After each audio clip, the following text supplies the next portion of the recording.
From the News Channel 5 Network, this is MorningLine.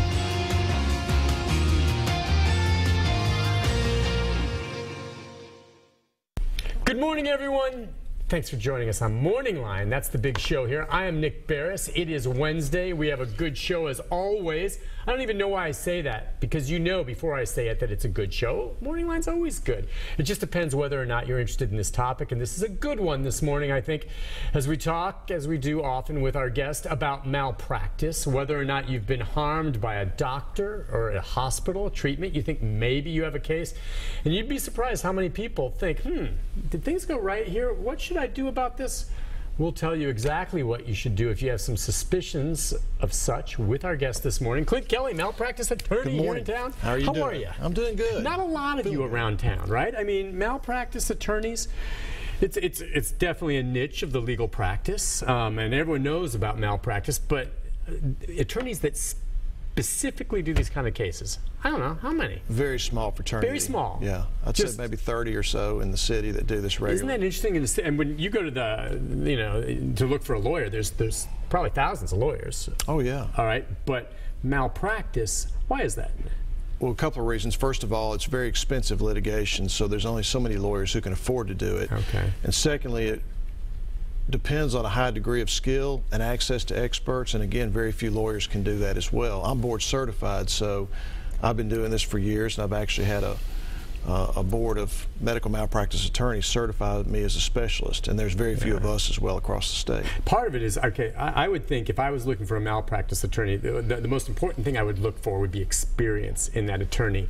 Knowing, and not saying that someone right out of school is not going to be good, I suppose, but and this, I suppose, is true of everything, but the experience is in terms of you, when someone walks through the door saying a scenario, you know exactly what questions to ask, and also know what type of experts, what kind of evidence you're going to have to get to make the case work. And some of that you just learn from experience, because there are some bizarre cases. Experience and judgment.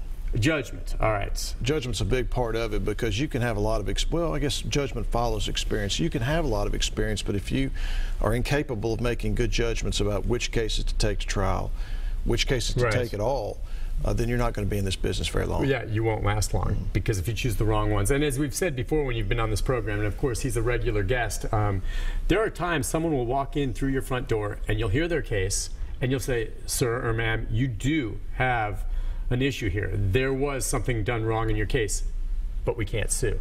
And the reason is? Because either the damages aren't substantial enough, the liability is too close. I may be conflicted with a particular doctor. I mean, I attend a country club where there are a lot of doctors, and I wouldn't sue them.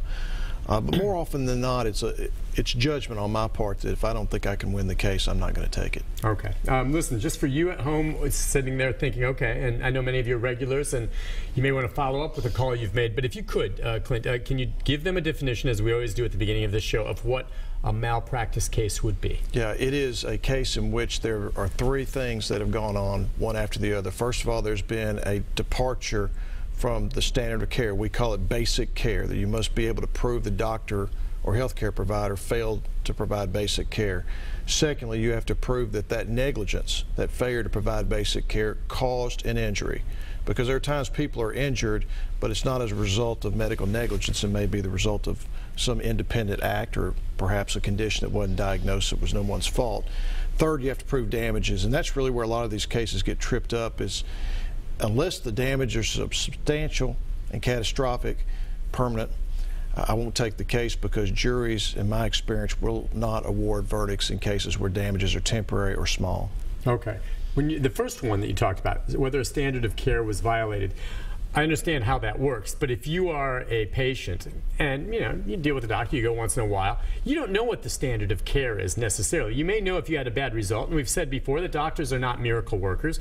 People die sometimes and they do nothing wrong. So what would the red flags be for someone who maybe says, look, I didn't get the result I wanted. Now, I don't know about standard of care. What should draw them to put in a call to a lawyer like yourself? What are the red flags in cases that maybe should have you thinking, I should look into this more? Nick, a lot of times people's gut feelings will compel them to get on the phone and call a lawyer, because they know in their gut something went wrong. Now, that doesn't mean it's provable. It doesn't mean that you can succeed in a court of law because of that. But that usually starts it. And if your gut tells you something's wrong, then it's worthwhile to pick up a phone and call me or another lawyer, because the consultation's free. Tell you how a lot of times I get calls from clients is when the client talks to another doctor and the doctor says, something's gone wrong here, you need to call a lawyer. Okay, they're the ones that bring it to their attention, because the doctor knows that the standard wasn't followed. Correct. Because the patient, I don't know, they didn't do that. What was that the standard? I'm not an expert as a non-doctor. Did they follow protocol? I assume they did. Most patients would. That's a good word for it, protocol, because patients have no idea what the standard of care is. Doctors know exactly what that term means, and you're right, it's fair to follow a basic protocol that all doctors have to follow. Okay, the other side of this, if you do have a suspicion, and if it's just a suspicion, there's absolutely no cost to you to find out whether you may have a case. Why is it important to make that call pretty darn immediately? Because in Tennessee you have what's called a statute of limitations, and that means you have to file your lawsuit or give notice of your lawsuit within 1 year of discovering your injury, or your case is barred and you can't bring it. So we have a real tight window of time in which patients need to make sure that they get legal advice, or else they might not have their day in court. It was funny, I wanted to ask you about this with regard to some of the tort reform and the laws that are put in place. You know, a very well-known individual, someone very special to the state of Tennessee, passed away this past week, Fred Thompson. And he, at least the last time he was really in the news, after he had already left the U.S. Senate, was advocating against tort reform. I don't know if you have any thoughts on that. I don't know if you ever met Fred Thompson. I think maybe your dad may have come across him at one time or another, but just talk a little bit about his take on it, because here again, too, he's a Republican, Fred Thompson, but he was a lawyer, it seemed, first. And while many Republicans may support, to some degree, tort reform for certain reasons to protect business, and it's a pro-business thing, Thompson didn't want to see this reform, where they call it reform, but restricting, making it more difficult to sue. Yeah, I met Senator Thompson was a fine man. My wife and I met him last summer, and that was the second time I'd met him, and he is a Tennessee treasure.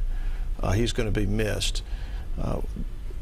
He was what I would call the little man's lawyer. He wanted every person to have a level playing field. That's, if you think about it, he started with representing whistleblowers. Remember Marie Rajani? That's it. Taking on the governor at the time when it was unpopular to do so. Senator Thompson was a trial lawyer, and he understood how important it is for everyone to get their day in court, which is why, at least in my judgment, he opposed tort reform, and opposed it strongly because he felt like that was not going to give the little man his day in court. In fact, it was going to tilt the playing field against the little man and in favor of businesses and corporations. And,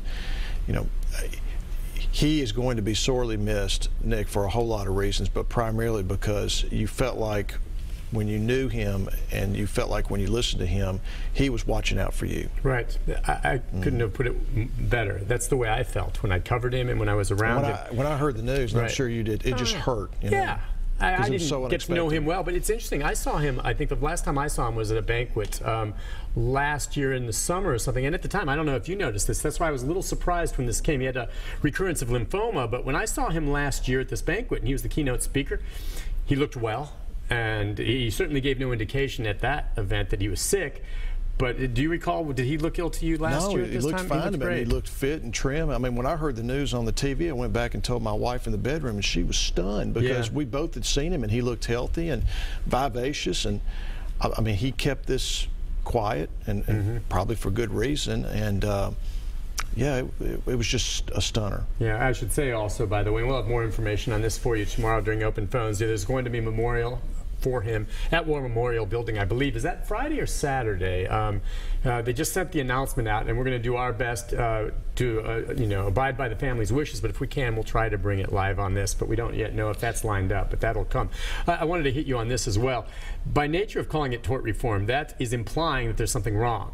I mean, I would think someone like you might say, well, there's got to be a better phrase for it than tort reform. How about, tort change or something? Because tort reform implies that there's something wrong, which you would say, well, maybe there can be some tweaks to the law, but reform, is that a phrase thrown out there either by the people that want to pass it? Sure, anytime they want to pass a bill, they put it nice. I call it tort deform. I think they deform the system, and that's what we've called it for a number of years. And that's exactly what happened. They deformed the system. All right, listen, I don't want to delve too much more into that. What we'll do is we're going to take a break.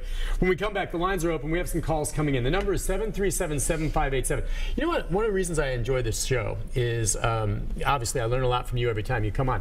But I like hearing some of the calls from people that are very interesting, bringing up cases that maybe make me think about my own life or friends of mine who have maybe been through the same thing. So if you have a scenario you want to bounce off him, maybe we can help you, tell you whether or not we think you may have a case, or what you can do. If you don't, you can still file complaints.